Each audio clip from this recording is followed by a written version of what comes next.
কাছের সংসার সূচনা পর্ব। তুমি কোনো দিন আমাকে ছাড়া থাকতে পারবে না। দ্বিতীয় বিয়ে তো দূরের কথা।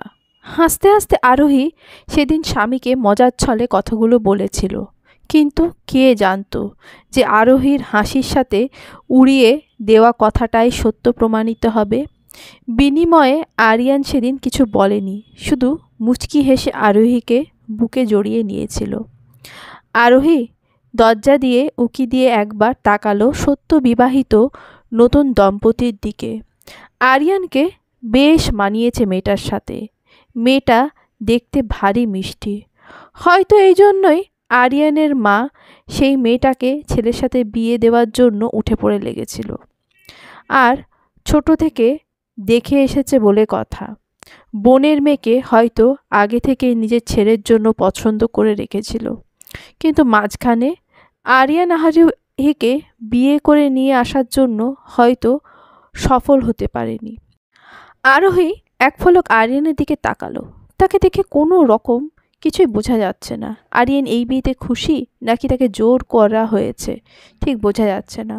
তবে আরোহী এটুকু নিশ্চিত যে আরিয়ান এই বিয়েতে রাজি ছিল, তবে স্নেহাকে সে বোনের নজরেই দেখে এসেছিল, সেটা আরোহী জানে।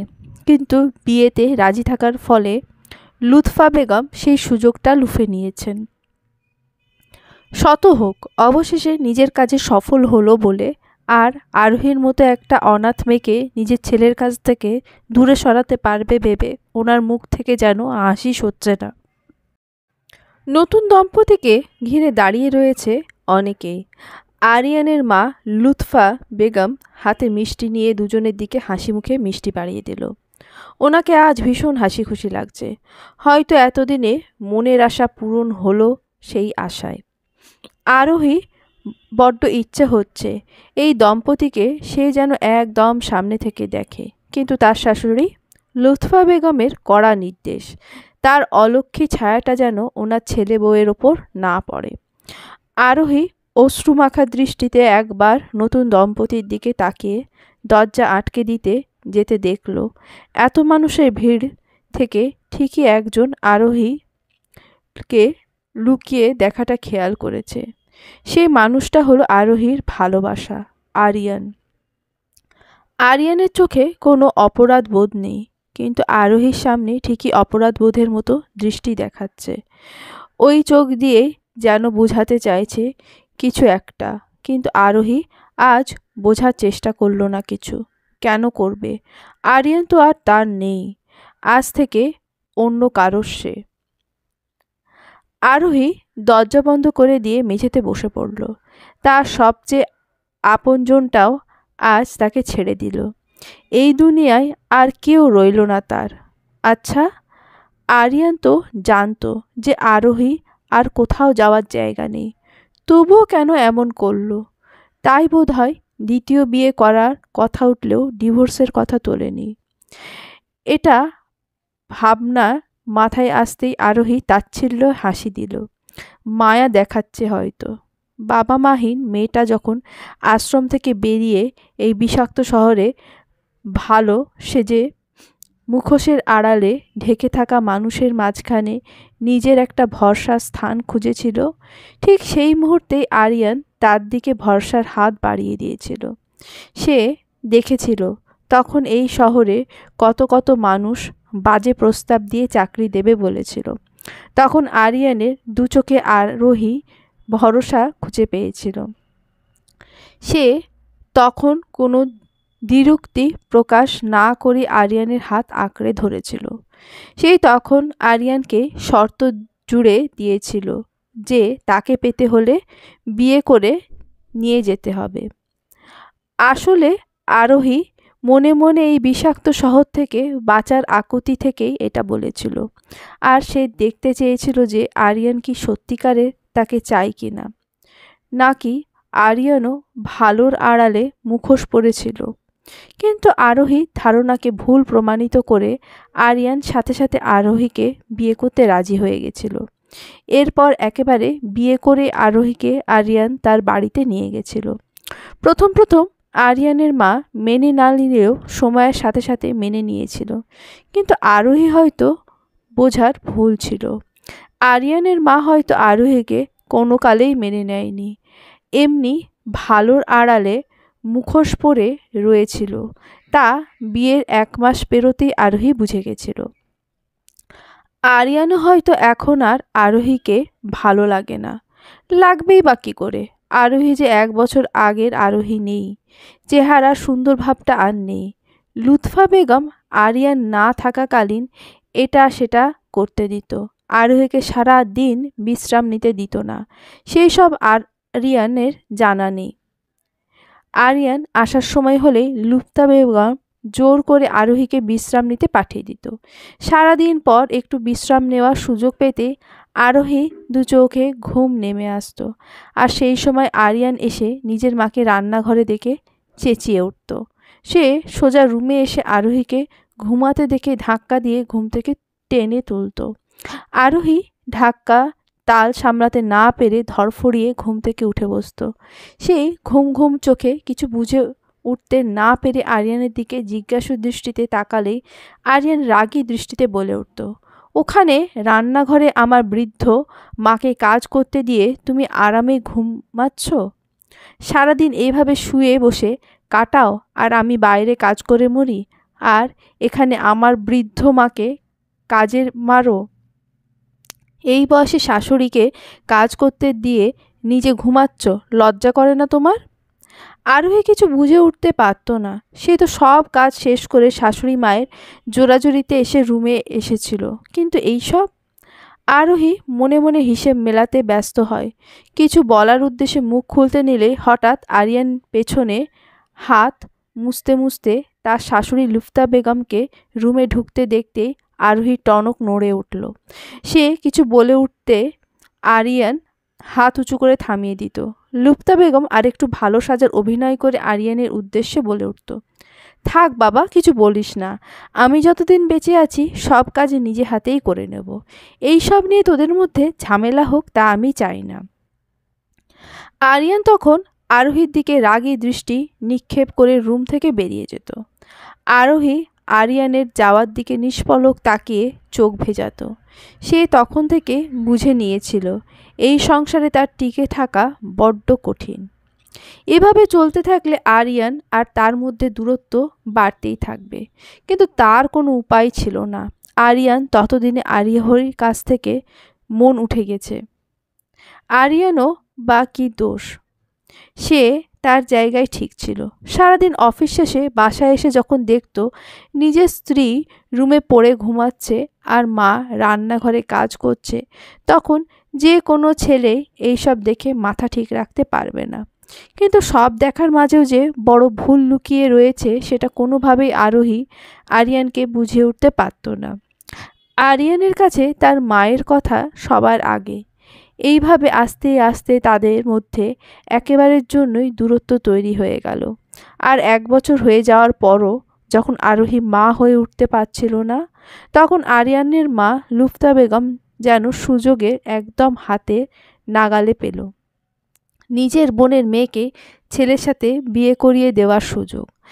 আরিয়ান প্রথমে আরোহীর দিকে তাকিয়ে একটু নাকচ করলেও পরে রাজি হয়ে গেছিল, কারণ তখন তাদের মধ্যে এমনিও দূরত্ব বেড়ে গেছিল। তবু আরিয়ান দোটানায় ভুগে আরোহীর কাছে এসেছিল। আরোহী তখন আর কী বা বলার থাকবে? সেও রাজি হতে বলে আরিয়ানকে এই বিরক্তিকর সম্পর্ক থেকে মুক্তি দিতে চেয়েছিল। এসব ভাবতে আরোহীর চোখ ফেটে অশ্রু গড়িয়ে পড়ল। আরোহী চোখ মুছে মেঝে থেকে উঠে বসল। রুমের বাইরে থেকে এখন আর আগের মতো শোরগোল শোনা যাচ্ছে না। হয়তো নতুন বউকে নিয়ে আরিয়ান রুমে চলে গেছে। আজ আরোহীর জায়গা গেস্ট রুমে। এই রুমের পাশের রুমটায় এতদিন আরোহী আরিয়ানের ছিল, তবে আজ থেকে আরিয়ানের সাথে আর অন্য কারোর নাম আর অন্য কারোর সংসার হতে বিচরণ করবে সেই রুমে। আরোহী এতদিনের সাজানো গুছানো সংসার যেন এক নিমেষেই শেষ হয়ে গেল।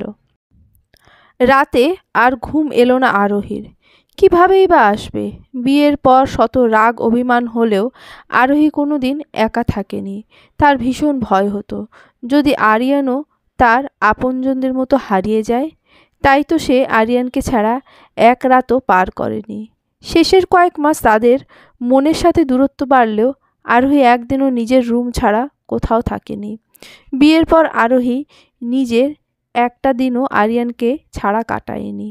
আর আজ আরিয়ানকে ছাড়া আজ থেকে সে বেঁচে থাকবে। এতদিন মনের মধ্যে যে ভয়টা বাসা বেঁধেছিল সেটাই হলো। অবশেষে আরিয়ানও হারিয়ে যেতে লাগলো। আরোহী নিজের সাজানো রুমটা আজ থেকে অন্য কারোর। আজ থেকে এই সংসারে অন্য কারোর ছোঁয়া। আজ থেকে আরোহীর চিরচেনা রুমটাও অন্য কারোর। সে তো চেয়েছিল এই সংসারটাকে আপন করে নিতে, কিন্তু কেন পারল না? কেন এই সংসার তাকে দূরে ঠেলে দিল? আরোহী অশ্রুমাখা দৃষ্টিতে রুমের ডান দিকের দেওয়ালের দিকে নজর দিল। এই দেওয়ালের পাশের রুমটা আরিয়ানের। মাঝখানে একটা দেওয়াল, কিছুই দেখা যাচ্ছে না, কিন্তু আরোহী মসৃণ দেওয়ালের দিকে তাকিয়ে রইল। কিছু না দেখা গেলেও সে অনুভব করছে, কল্পনা করছে এই দেওয়ালের ওপারে আজ অন্য কোনো নতুন দম্পতি স্বপ্ন বুনবে। আচ্ছা, আরিয়ান কি আরোহীর সাথে বিয়ের প্রথম দিন যেমন সুখের স্বপ্ন বুনেছিল, আজও কি স্নেহার সাথে তেমন বুনবে? ভাবতেও অশ্রুতে ভরে আসলো আরোহীর চোখ। আরিয়ানের সাথে আজ অন্য কোনো নারী একই রুমে সে সহ্য করতে পারছে না। আরিয়ানের ঘুম ভাঙল ভোরে, তাও মোবাইলে পরপর দুবার কল। এ বিরক্ত করা শব্দে না চাইতেও ঘুম ভেঙে যাওয়াতে বাকি ঘুমটুকু মুহূর্তের জন্য উবে গেল। সে আর মোবাইল ঘাঁটল না। শোয়া থেকে উঠে বসে স্বভাবতই প্রতিদিনের ন্যায় তার বাম দিকে চোখ রাখতেই কোথাও জানি সূচের মতো বিঁধল। কি, এভাবে চমকে উঠলে কেন? আরিয়ান বিনিময়ে কোনো জবাব না দিয়ে কিছু সময় থম মেরে বসে রইল। আস্তে আস্তে কালকের দিনের ঘটনা সব মনে পড়তে সে বসা থেকে উঠে দাঁড়ালো। এত কিছুর পরও সে কিভাবে ভাবল যে তার পাশে আরোহী আছে? এক মুহূর্তের জন্য মাথা থেকে সব বেরিয়ে গেল বুঝি। একটা দীর্ঘশ্বাস ফেলে পাশ থেকে মোবাইল নিয়ে স্ক্রিনে দৃষ্টি দিতেই অফিস থেকে কল দেখে দ্রুত পদে উঠে দাঁড়িয়ে ব্যাগের কাপড় গুছানো শুরু করলো। স্নেহা বুঝে উঠতে পারল না কিছু। সে কিছু জিজ্ঞেস করার উদ্দেশ্যে মুখ খুলতেই আরিয়ান রাগী দৃষ্টিতে পাশে বসা স্নেহার দিকে তাকালো।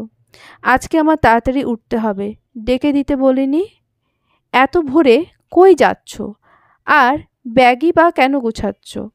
অফিসের কাজে আজকে শহরের বাইরে যাওয়ার কথা ছিল, ভোরে ভোরে রওনা দেওয়ার কথা ছিল। এক মুহূর্তের জন্য এটা মাথা থেকে বেরিয়ে গেছিল। কাপড় গোছানো শেষ করে ওয়াশরুমের দিকে পা বাড়াতে বাড়াতে জবাব দিল আরিয়ান। আজ বিয়ের পরের দিন, বিয়ে করতে না করতেই অফিসের কাজে বাইরে যাচ্ছ? স্নেহার কথায় আরিয়ান বিনিময়ে কোনো জবাব দেওয়া প্রয়োজন মনে করল না। সে সকালের নাস্তা তৈরি করতে বলে সজোরে ওয়াশরুমের দরজা আটকে দিল। স্নেহা বিরক্তিমাখা চেহারায় শোয়া থেকে উঠে বসল। বিয়ের একদিন পার না হতেই ফরমাইশ খাটা শুরু করে দিয়েছে। না চাইতেও ইচ্ছের বিরুদ্ধে গিয়ে স্নেহা উঠে দাঁড়ালো। তার কেন এত কষ্ট করতে হচ্ছে? আরোহী তো আছে, তাকে গিয়ে বললেই তো হলো। আরিয়ান বের হতে হতে ততক্ষণে নাস্তা তৈরি হয়ে যাবে। তখন না হয় নিজের রান্না করেছি বলে স্নেহা নাস্তা বেড়ে দেবে। স্নেহা দ্রুতপদে রুম থেকে বেরিয়ে গেস্ট রুমের দিকে পা বাড়ালো। রুমের দরজা ভেতর থেকে আটকানো। স্নেহা তা দেখে একবার মুখ বাঁকালো। জমিদারের মতো শুয়ে শুয়ে ঘুমোচ্ছ, আর এইদিকে স্নেহা ঘরের বউ হয়ে ভোরবেলা উঠে যেতে হচ্ছে। এখন থেকে তো আরোহী আর অধিকার নেই বাড়ির বউয়ের মতো পড়ে পড়ে সব করবে। স্নেহা আর কিছু না ভেবে পরপর দুবার ডাক দিতে ওপাশ থেকে আরোহী মুখে ভেসে উঠল। আরোহী ফোলা ফোলা চেহারা দেখে স্নেহা হঠাৎ করে খারাপ লেগে উঠল। এই বাড়িতে আরোহীর বিয়ের পর সে যতবারই আসতো কোনোবারই আরোহীকে হাসি ছাড়া এমন শুকনো মুখে দেখেনি, কিন্তু আজ হঠাৎ এই প্রথম। কিছু লাগবে? শুকনো মুখে আরোহী জিজ্ঞেস করতে স্নেহার ধ্যান ভাঙল। হ্যাঁ, বলছি কি, আরিয়ান অফিসের কাজে বাইরে যাবে, তাই নাস্তা তৈরি করতে ডাকলাম। আর যাই বলো না কেন, এখন তো আর শুয়ে বসে কাটাতে নিজেরও মন সাই দেবে না। অন্যের বাড়িতে শুয়ে বসে থাকতে নিজের বিবেকেও বাধা বাঁধবে। স্নেহা নিজের খারাপ লাগা দূরে রেখে আরোহীকে এক নাগাড়ে কথাগুলো বলে উঠতেই আরোহী শুকনো মুখে হাসল। আচ্ছা, দ্রুত নাস্তা তৈরি করো বলেই স্নেহা তড়িঘড়ি করে প্রস্থান করল। আর আরোহী মনে মনে আওড়ালো, অন্যের বাড়ি। একদিন পার না হতেই কথাটা শুনতে হলো তার। শোনারই কথা। এখন থেকে তো এই ঘরে তার আর অধিকার নেই। এমনিও আর কয়দিনই বা আছে। থাক না, বলে নিক। আরোহী স্নেহার দিকে তাকালো। একটা মেয়ে হয়ে কিভাবে আরেকটা মেয়ের সংসারে আসে। অবশ্য সে স্নেহাকে দোষ দেয় না, কারণ দোষ তো তার কপালের। সে আর কিছু না ভেবে রুম ছেড়ে বেরিয়ে রান্নাঘরে পা বাড়ালো। এই ঘরের সব কিছু তার নিজের হাতে সাজিয়ে তুলেছিল, কিন্তু নিয়তি বড়ই নিঠুর। একদিন আগেও যে সংসারের আনাচে কানাচে তারই নাম উচ্চারণ হতো, সেই সংসারের আনাচে কানাচে আজ থেকে অন্য কারুর নাম উচ্চারিত হবে। হাই নিয়তি। রান্নাঘরে গিয়ে আরোহী চুপচাপ নাস্তা তৈরি করে নিল। নাস্তা তৈরির মাঝে একটুও স্নেহা আরোহীকে কিছু এগিয়ে দেয়নি। সে শুধু দরজার বাইরে দাঁড়িয়ে উকি দিচ্ছে। আরোহী সেদিকে না তাকিয়ে চুপচাপ কাজ সেরে নিল। নাস্তা তৈরি করে টেবিলে রাখতে গেলে স্নেহা দৌড়ে আগ বাড়িয়ে সেগুলো কেড়ে নিল। বলছি কি, তোমাকে আর কাজ করতে হবে না, তুমি এবার রুমে যেতে পারো। আরোহী স্নেহার কারসাজি সব বুঝতে পেরেও কিছু বলল না। সে রুমের উদ্দেশ্যে যাওয়ার প্রস্থান করল। আরিয়ান ড্রয়িং রুমে এসে দেখল নাস্তা স্নেহা বেড়ে দিচ্ছে। সে চেয়ার টেনে বসতেই তার মনে হচ্ছে তার পাশে স্নেহা নয়, আরোহী দাঁড়িয়ে আছে। এতক্ষণে আরোহীর শাশুড়ি এসে পাশে বসল। তিনি টেবিলে চোখ ঘুরিয়ে নাস্তা দেখে অবাক হয়ে খুশি হওয়ার ভান করে বলে উঠল, বাহ, এত কিছু করে ফেললি? এত কষ্ট করতে গেলি কেন? স্বামী আর শাশুড়ির মায়ের জন্য তো করলাম, এতে কষ্ট কিসের? আরিয়ান কিছু না বলে চুপচাপ শুনে গেল। গেস্ট রুমের দিকে চোখ যাচ্ছে বারবার। গেস্ট রুমের দরজা ভেতর থেকে আটকানো। মা, আরু কই? ওকেও খেতে ডাকো। কোথায় আবার? পড়ে পড়ে ঘুমোচ্ছে হয়তো। এখন তো অন্যের ঘাড়ে বসে বসে খাচ্ছে। আরিয়ান বিরক্তিসূচক শব্দ করে খাওয়ার মনোযোগ দিল। খাবার মুখে দিতেই সে একবার স্নেহার দিকে তাকালো। এই খাবার আমি আমি রান্না করেছি। আরিয়ানকে মাঝপথে থামিয়ে স্নেহা খুশি হওয়ার ভান করে উৎফুল্ল কণ্ঠে জবাব দিল, আমার কেন জানি মনে হচ্ছে এটা তুই না, আরু বানিয়েছে। এসব কি বলছো তুমি? ও তো এখনো দরজাই খোলেনি। আর আমার এত কষ্টের রান্না করা খাবারকে তুমি আরোহীর নাম দিচ্ছ? সত্যি না হলে তো এত রিয়্যাক্ট করার কোনো কথা না। এতদিন যাবৎ আরুর রান্না খেয়ে আসছি, আর তুই একদিনেই এসব? আরু আরু আরু, এবার কিন্তু বাড়াবাড়ি হয়ে যাচ্ছে। তুমি সব জায়গায় আমাকে ফেলে আরোহীকে টানছো কেন? বর্তমানে আমি তোমার স্ত্রী। তুই হয়তো ভুলে যাচ্ছিস আমার শর্তের কথা। তুই সব কিছু জেনে আরোহীকে মেনে নিতে পারলেই আমি বিয়ে করব বলেছিলাম। বলেই আরিয়ান ব্যাগ নিয়ে চেয়ার ছেড়ে উঠে দাঁড়ালো। স্নেহা আরিয়ানের শেষ কথায় চুপসে গেল। আরিয়ান মায়ের কাছ থেকে বিদায় নিয়ে মেন দরজার দিকে পা বাড়াতে নিতে আবার পেছন ফিরে গেস্ট রুমের দরজার দিকে এক ফলক তাকালো। বিয়ের পর এইরকম অফিসের কাজে আরিয়ান আরোহীকে বলা ছাড়া কোনোবার যায়নি। সে পেছন ফিরে গেস্ট রুমের দিকে পা বাড়ালো। পরপর কয়েকবার ডাক দিয়েও ভেতর থেকে কোনো সাড়া শব্দ না আসায় আরিয়ান মলিন দৃষ্টিতে বন্ধ দরজার দিকে তাকিয়ে রইল। সে ভাবল হয়তো আরোহী দরজা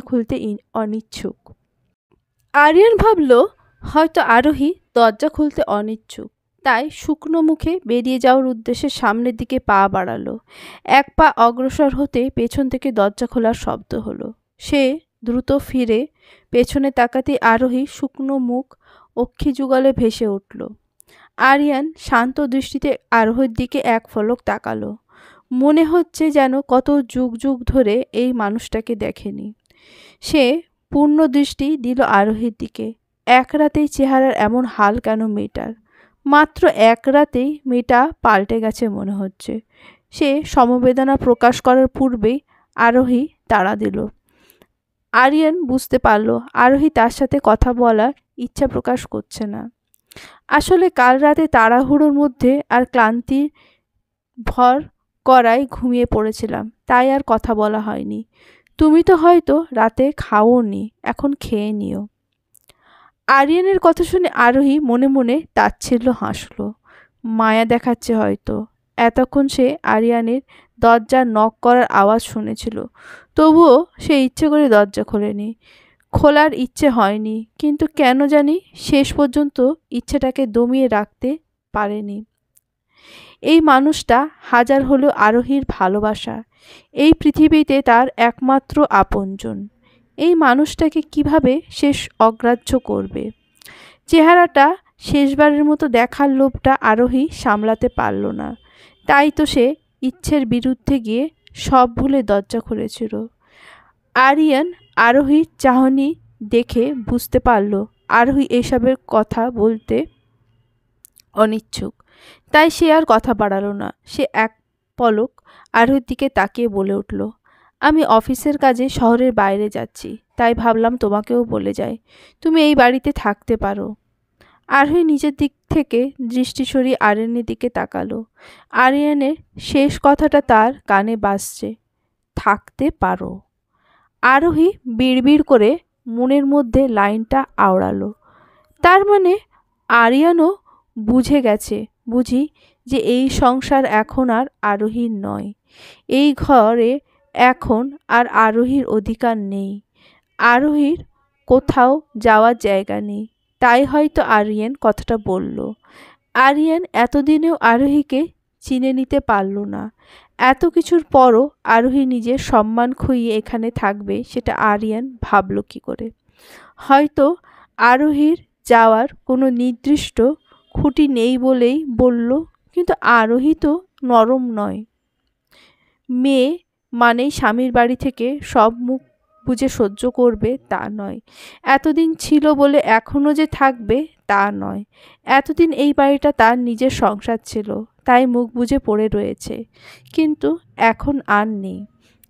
এখন সে অধিকার আর নেই। এখন এই সংসারে আর পড়ে থেকে কি হবে?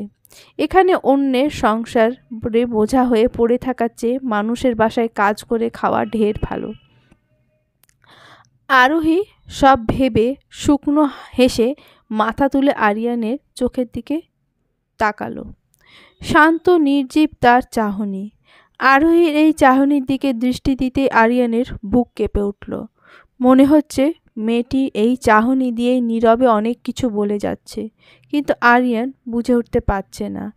আরিয়ান মনে করল আরোহী হয়তো জবাব দিতে চাইছে না, তাই সে লুফতা বেগম আর স্নেহার দিকে তাকিয়ে আসছি বলে পেছন ফিরে চলে যেতে উদ্যত হতে আরোহী শান্ত বাক্য কর্ণগোচর হতে আরিয়ানের পা থেমে গেল।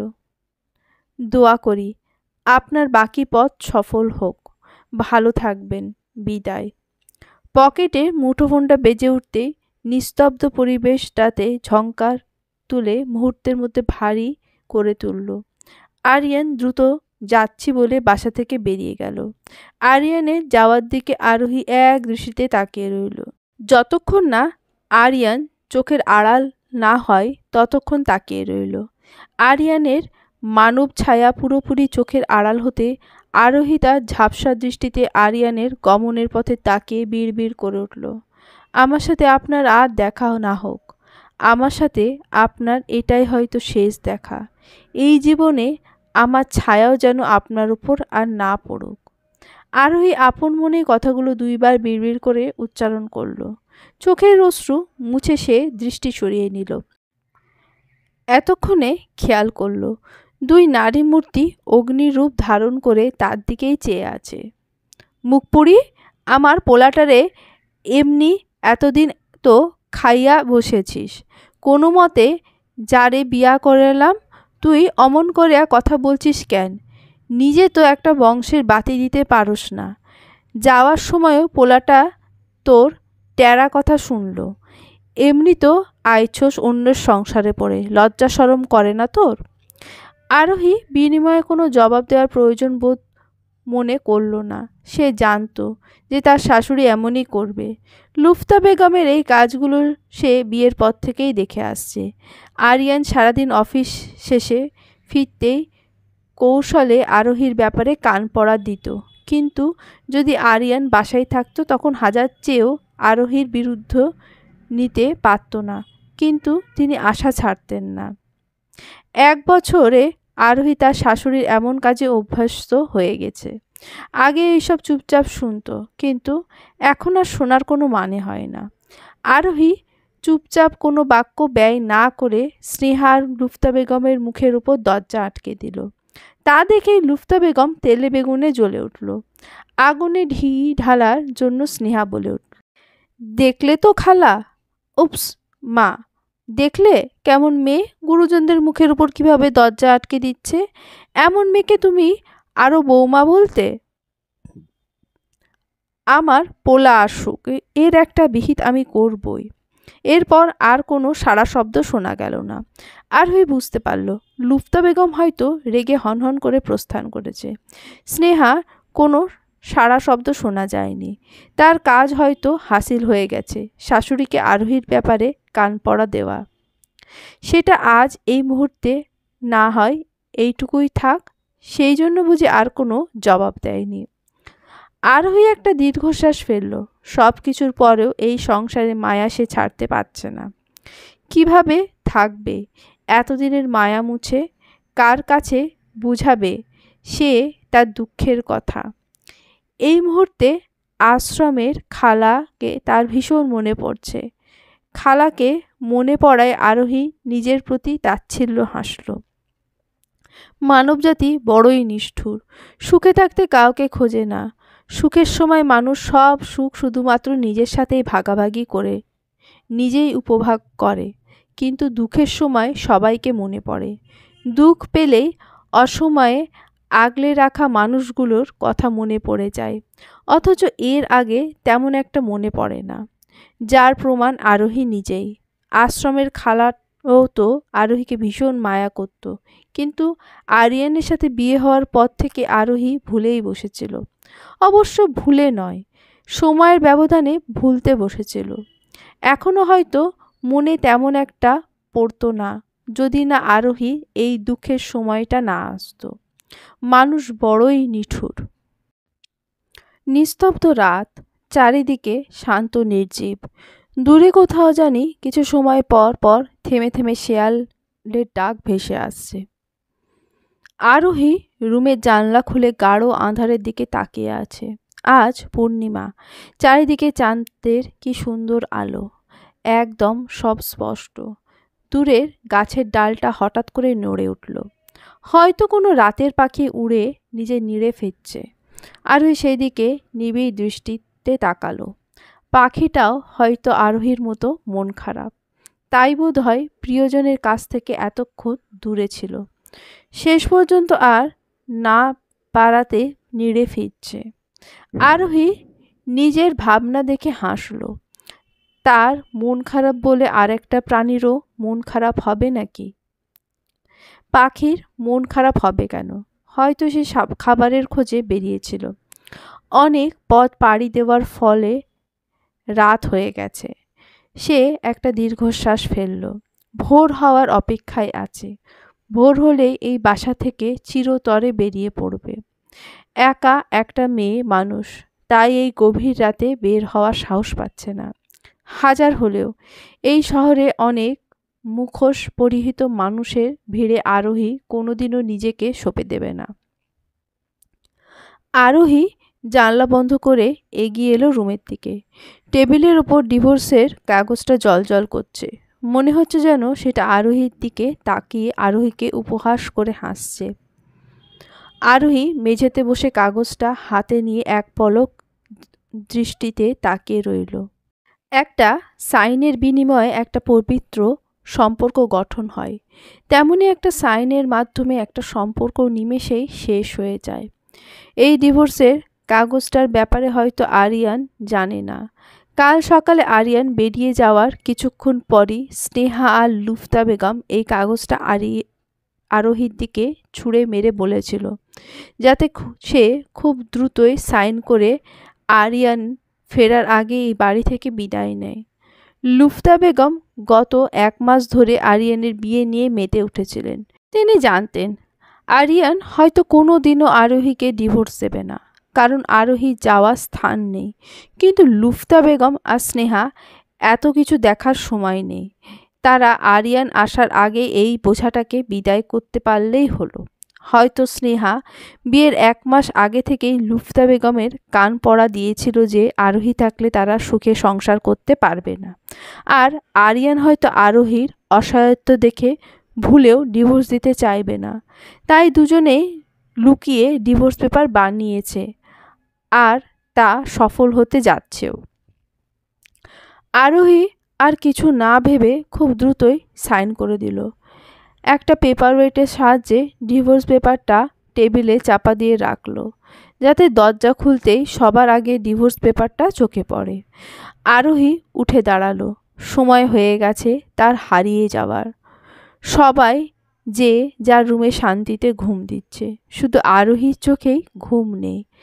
আরোহী এসে খাটের সাথে হেলান দিয়ে বসে পড়ল ভোর ফোটার অপেক্ষায়। হাঁটু মুড়ে মাথা গুজে অনেকটা সময় বসেছিল। চারিদিক থেকে পাখির কিচিরমিচির ডাক ভেসে আসতেই সে উঠে পড়ল। আলমারি খুলে নিজের প্রয়োজনীয় জিনিসগুলো নিল, সাথে আর কিছুই নিল না। কি নেবে? এই সংসারে কিছুই তো তার নয়। সব কিছুই তো আরিয়ান বিয়ের পর একটার পর একটা কিনে দিয়েছিল। শুধু পরনের শাড়িটা আর আশ্রমের যতটুকু পড়েছিল উচ্চ মাধ্যমিক পর্যন্ত সার্টিফিকেটগুলো বাদে সে আর কিছুই নিল না। হাতে কিছু টাকা ছিল, সেগুলো নিল। এগুলো বিয়ের পর পর আরোহী আরিয়ানের কাছ থেকে কিছু কিনে দেওয়ার বায়না ধরলে তখন আরিয়ান কিছু টাকা গুঁজে দিত, যে আরোহী যেন নিজেই কিনে নিয়ে আসে। জিনিস কেনার পর যেগুলো ফেরত পেত সেসব আর আরিয়ান নিত না। তখন আরোহী বলতো, আরে আমি টাকা দিয়ে কি করব? আমার সব কিছুই তো তুমি এনে দাও বা দেখে শুনে করো, আমার স্বামী আছে না? তখন আরিয়ান হাসি মুখে এগিয়ে এসে আরোহীর মুখ তার 2 হাতে আবদ্ধ করে বলতো, কেউ একজন জানি তা একটা কথা বলেছিল যে অতি সুন্দরীরা বোকা হয়। আমিও প্রমাণ পেলাম তোমাকে দেখে। তখন আরোহী মুখ ফুলিয়ে রাখত আর আরিয়ান হেসে বলতো, প্রত্যেক মেয়েদের উচিত দিন শেষে স্বামীর কাছ থেকে কিছু টাকা নিয়ে অন্তত সবচেয়ে ছোট অ্যামাউন্ট হলেও জমিয়ে রাখা, আর স্বামী না দিলেও নিজে আদায় করা। এগুলো পরে বিপদের সময় কাজে আসে। স্ত্রী জাতিরা টাকা বেঁধে রাখতে পারে, কিন্তু তোমার অন্যদের মতো অত বুদ্ধিশুদ্ধি নেই। তুমি টাকা হাতে নাগালে পেয়েও কাজে লাগাতে জানছ না। সাধে কি আর বোকা বলি? সেদিনের দৃশ্যটা চোখের উপর ভাসতে আরোহী ঝাপসা চোখ হেসে উঠল। সেদিন আরিয়ানের কথাগুলো আরোহীর মনে গেঁথে গিয়েছিল। সে সেদিন মুগ্ধ হয়েছিল আরিয়ানের ভাবনা দেখে। এরপর অবশ্য আরোহী টাকা খুঁজতে হতো না। দিন শেষে আরিয়ান অফিস করে ফিরতে কিছু টাকা আরোহীর হাতে গুঁজে দিলে আরোহী বলতো, মাত্র এই টাকা দিয়ে কি করা যাবে? তখন আরিয়ান মুচকি হেসে বলতো, বিপদের সময় দেখো এই টাকাগুলোই জমে বৃহৎ আকার ধারণ করে, কিভাবে আমাদের সাহায্য করে। বিপদ তো আর বলে কয়ে আসে না। আরিয়ানের কথাই ঠিক হলো। এখন এই সব আরোহীর মূল সম্পদ, কিন্তু এই সম্পদ শুধুমাত্র আরোহীর একার। আরোহী দরজার দিকে এগিয়ে থেমে গেল। শেষবারের মতো তার নিজের হাতে সাজিয়ে তোলা সংসারটাকে দেখে নিচ্ছে। তার নিজের রুমটা একটু দেখার ইচ্ছে ছিল, কিন্তু স্নেহা দরজা আটকে দিয়েছে। সে অপলক দৃষ্টিতে রুমের বাইরের দরজাটার দিকে তাকিয়ে মনের আশা পূরণ করল। আরোহী চোখ মুছে নিজেকে শক্ত করল। এই বাড়ির দিকে সে আর তাকাবে না। যতই তাকাবে ততই মায়া বাড়বে। মায়া জিনিসটা বড়ই খারাপ। আরোহী আর কিছু না ভেবে সামনের দিকে অগ্রসর হলো। দরজা পেরিয়ে পা অগ্রসর হতে না চাইতেও বিয়ের প্রথম সে আর আরিয়ান ঢোকার মুহূর্ত মনে পড়ে গেল। সেই দিন আরোহী ভয়ে ভয়ে পা ঢোকাতে না চাইলে আরিয়ান তার ডান হাতটা মুঠোয় পুরে নিয়ে আশ্বাস দিয়েছিল, কিন্তু 1 বছরের ব্যবধানে সব শেষ। আরোহী ঝাপসা দৃষ্টিতে বাড়িটির দিকে তাকিয়ে সামনের দিকে পা বাড়ালো। আর দেখবে না এই বাড়ির দিকে। যতবারই দেখবে ততবার কোনো না কোনো দৃশ্য চোখের সামনে ভেসে উঠবে। সে চোখ মুছে মেন রাস্তার দিকে এগিয়ে গেল। জিদের বশে তো বেরিয়ে গেছে, এখন কোথায় যাবে ভেবে পাচ্ছে না। ভোরের আলো ফুটতে শুরু করেছে। কাল সারা দিন পেটে কোনো কিছুই পড়েনি, যার ফলে মাথাটা তীব্র ব্যথা করছে। খিদের চোটে হাঁটতেও পারছে না। সে খায়নি তা না, তা খাবার দেয়নি। লুফতা বেগম আর স্নেহা মনে করেছিল আরিয়ান থাকতে বলেছে বিধায় আরোহী থেকে যাবে, তাই তো তিনি আরোহীকে সারাদিন গাধার মতো খাটিয়েও কোনো খাবার দেয়নি, যাতে আরোহী শেষমেশ এই বাড়ি থেকে বিদায় নেয়। আরোহী মনে মনে হাসল। সে তো লুফতা বেগমকে শাশুড়ির চোখে না, তাকে মায়ের দৃষ্টিতে তাকিয়েছিল, কিন্তু উনি কেন বউ না ভেবে মেয়ে ভাবতে পারল না। মেন রাস্তায় উঠতেই আরোহীর মাথা ঘুরতে শুরু করলো। পেট গুলিয়ে বমি পাচ্ছে। খিদেই পেট চোচো করছে। এখন মনে হচ্ছে এত ভালো সেজে লাভ ছিল না। অন্তত বেরিয়ে আসার সময় হলেও রান্নাঘর থেকে কিছু খেয়ে নেওয়া উচিত ছিল। তখন তো লুপ্তা বেগম আর স্নেহা ঘুমিয়েছিল, যার ফলে ধরা খাওয়ার উপায় ছিল না। পরে আরোহী নিজেকেই নিজে উপহাস করে হাসল। খিদের চোটে চুরি করে খাওয়ার কথা মাথায় আসতেই দুদণ্ড সময় লাগছে না। আরোহী আর একটু এগিয়ে গেল।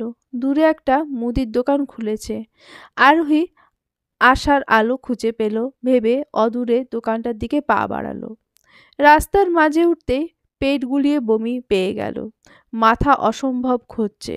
হয়তো খিদের যন্ত্রণা আর সহ্য করতে পারছে না। ছোটবেলায় থেকেই সে খিদের যন্ত্রণা সহ্য করতে পারত না, মাথা ঘোরাতো। আজও ব্যতিক্রম হলো না।